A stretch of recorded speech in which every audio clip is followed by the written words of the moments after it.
player development? I'm going to give it, absolutely, for Danny Ainge, picking the right players. That's the key. KB, how about you? Well, I'm going to go with the one player.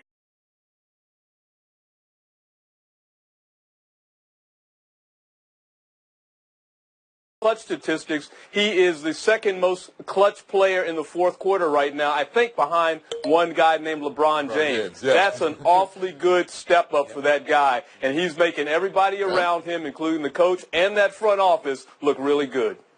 Woody Page, join us. Frank mentioned everybody but Bill Russell. I'm surprised you didn't bring him in.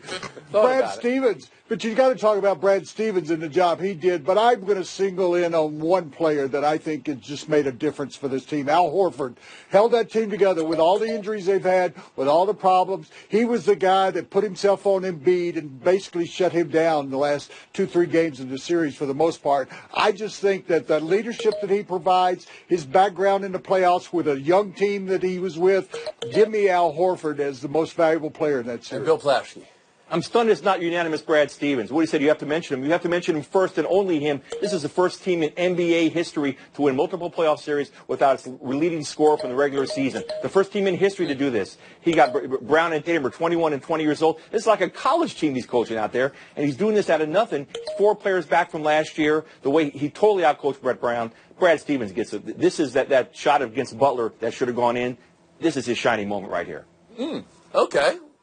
I'm not sure I would have gone there, but interesting, Plaschke. The question here, though, that Brad Stevens, we did this yesterday. I want to ask you guys now. I'm here with you guys. Frank Isola, he got no votes for Coach of the Year from his peers. What's that about? Well, remember, too, every coach is just getting one vote, so Greg Popovich has a lot of guys out there. I'm sure Doc Rivers got at least one vote. I'll bet you Tyronn Lue, who worked for Doc Rivers, probably gave him the vote. So I don't think it's a knock on Brad Stevens. I think people are going way overboard on that. You think people are going overboard on Brad Stevens? Why? Frank. If you look at the way the Celtics closed out the second quarter yesterday, just like they did in Game 2 when they went on the 19-4 run and the 24-4 run or the inbounds plays. I said people going overboard that he didn't get any votes. But remember, last year in Boston, when they fell behind 2-0 to Chicago, stories coming out of Boston were, is this guy the right coach for the job? So up in Boston, they were thinking that way. I think most national people thought this is a pretty good coach. Plaschke back in. Frank, I can't get over. You think Doc Rivers was only voted for by one of his former coaches as a favor? Doc Rivers had a great year coaching. He was definitely Coach of the Year candidate. Well, he was 42 and 40, and Tyronn Lue probably said, my guy Doc Rivers, I'm voting for him because I worked for him. That's probably what he thinks. I think, remember, this is a regular season vote. The regular season, the right coach for the regular season won this vote. That's what it's for. I'm a little surprised, though, that Frank's going with overpraise, or what was the word you used, Frank, for Brad Stevens? No. I said everyone is going overboard for the fact that he didn't get any votes among the coaches. The media is going to give him votes because the media knows more than the coaches. How about that? Blackistone, you want a word in here? Well, I mean, I think there's a lot of love for Brad Stevens, and obviously so. But let's not forget, just the other year, we were talking about this with Terry Stotts, right? Because his team, Portland, was depleted by injury, and yet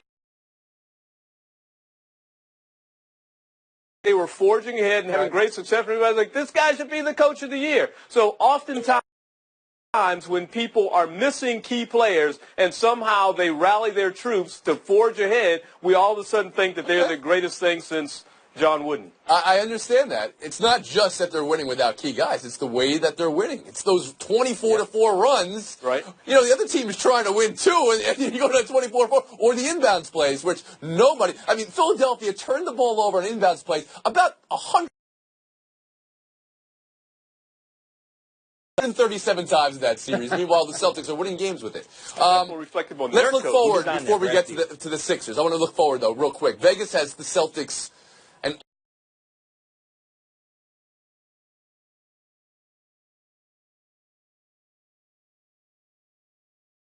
even though the Cavs are, LeBron James, that let's think about the Celtics and what they've accomplished. You just talked about it with Brad Stevens. 8-0 at home in the playoffs. You know what happened the last time they went 8-0 in the playoffs? They won an NBA championship. This is a team that does struggle on the road, but when you got the home court advantage, and I know LeBron can go in there and win games by himself, but I just think that it's a lot closer series than my buddies at Westgate and the MGM who put the line together.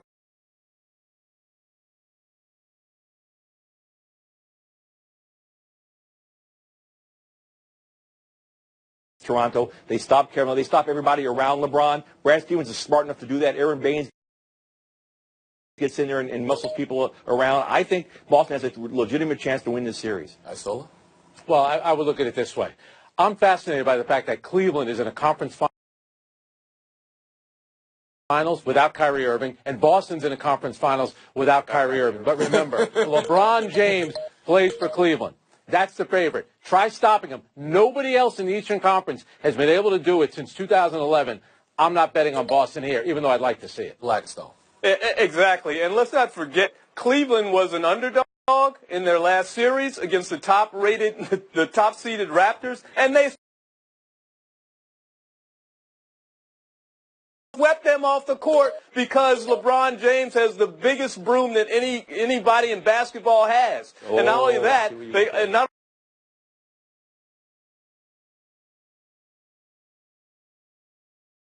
Simple as get older, get experience, learn how to inbound balls and close games.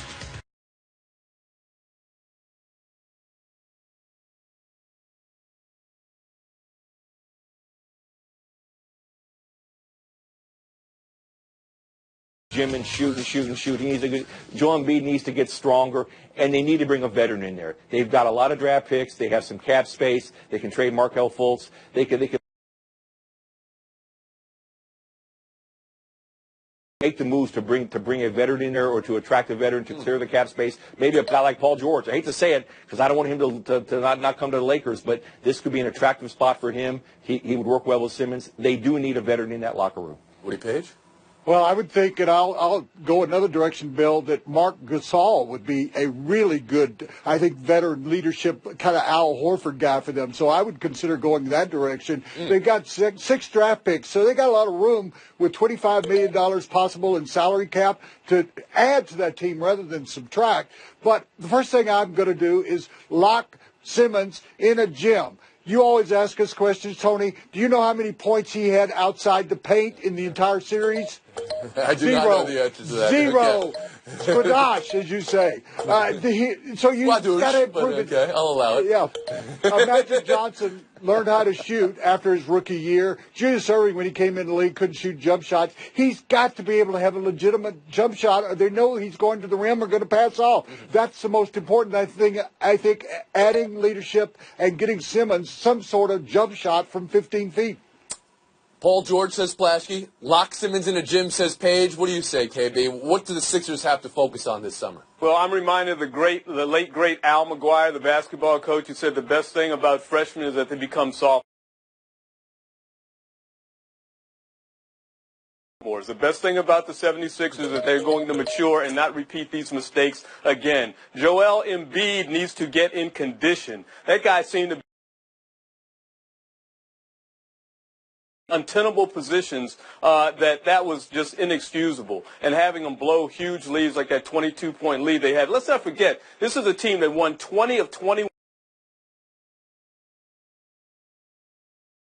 games down the stretch, crushed Cleveland. So they've got talent. They just need to harness it and get mature. Frank, how would you fix that? And Brett Brown was the coach when they were doing that. No, by the way, Ben Simmons in Game 2 had 1 point. In Game 3, he made the biggest mistake of the series on that offensive rebound. And Brett Brown's the guy that put T.J. McConnell in the lineup. He had the best plus-minus in the series. The worst plus-minus was Ben Simmons. And Bill's onto something, and Woody's onto something about going out and getting somebody, but I'm thinking bigger.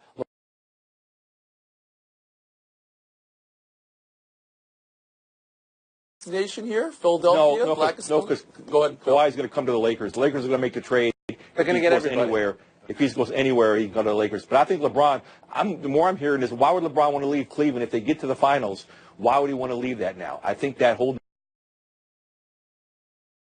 narrative has changed. Woody Page, you have a view on the LeBron of it? Yes, I just feel like if you're Philadelphia that you don't have to go after LeBron, because I don't think there's any way he's going to go to Philadelphia. And so if you try and fail and you put all of your effort into trying to get LeBron, meanwhile you're missing all the great players that are flying by. Yes, I'm going to try to get LeBron.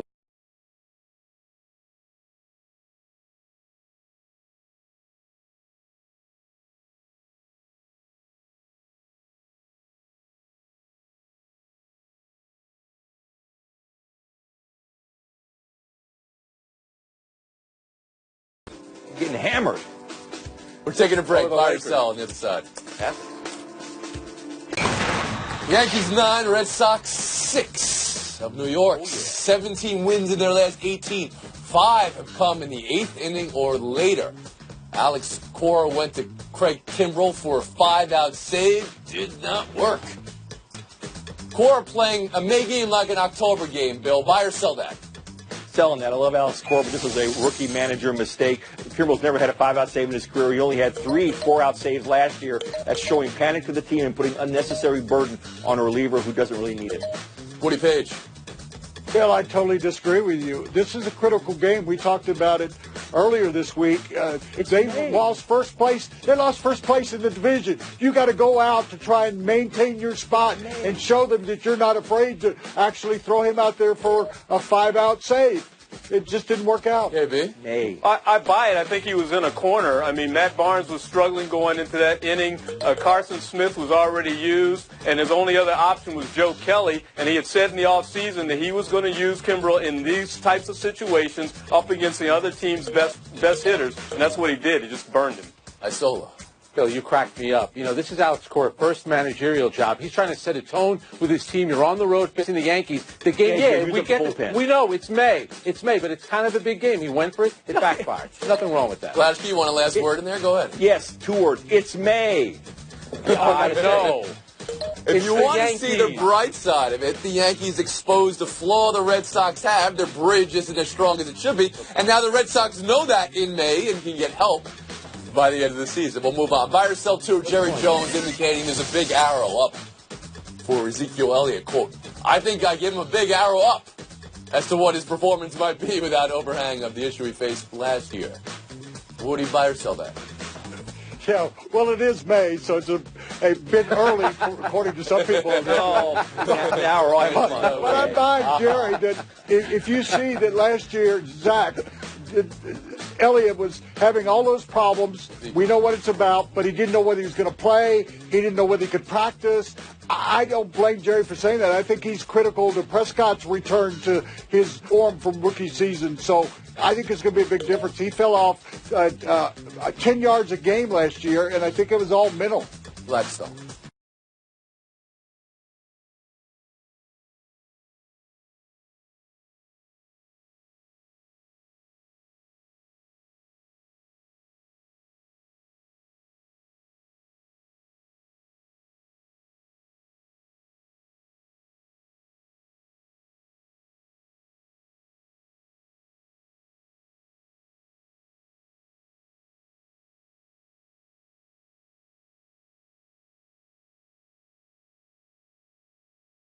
He doesn't know where he had wandered around all year like a zombie. I think Jerry Jones is totally correct. I think this year will be different.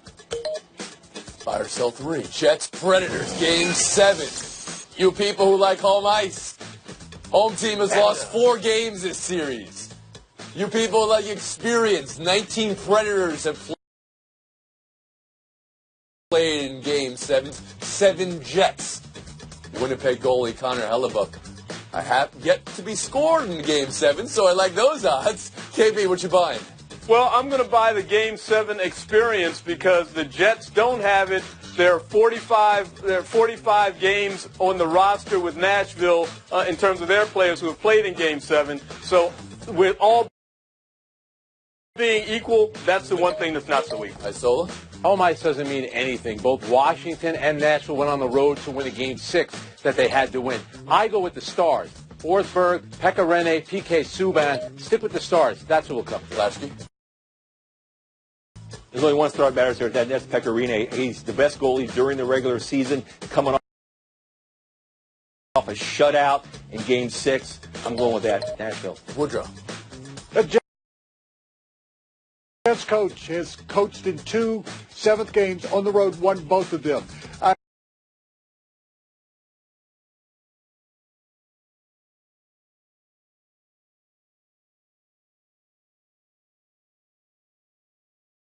With another National League, national anthem singer. How does Woody make the showdown with that? How do you make the showdown? Take it off of that. You also said the Jets coach.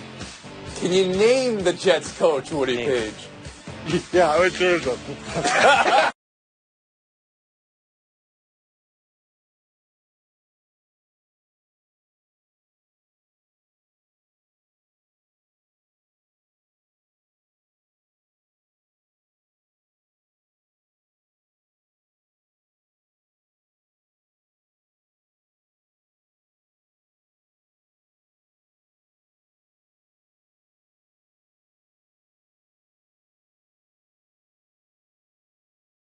he's going to watch back the whole season to see how he can be better. Quote, 97 games all over again before we get back. Just watch and just understand what I can do to get better. End quote. Kevin, is there value in that? On Iverson. Yesterday on the Horn, somebody, I forget who it was, Israel, said Dwayne Wade. Frank, you want to throw out a comp for where Donovan Mitchell's trajectory is going? I can. 145 combined saves, and it ended at 1:09 a.m. What's the biggest number there, Frank? Well, it's the 5 overtime. The Terriers avoid relegation. Instead of a flight home, they rented a party bus and took that home. Kevin, is a party bus home better than a flight? And when you see a reaction like that, do we need... Well, when you say party, it's great. When it's followed by bus, it all of a sudden goes downhill for me. I don't do buses. Everyone's drinking, having a good time. That is just as good as finishing number 1. Not getting relegated. Party relegation is an absolute must in all American sports. The great Wayne Rooney, as they say in England, he's a cracking footballer, is coming to the United States. D.C. United. Here's one of the legendary players, but I would tell you this.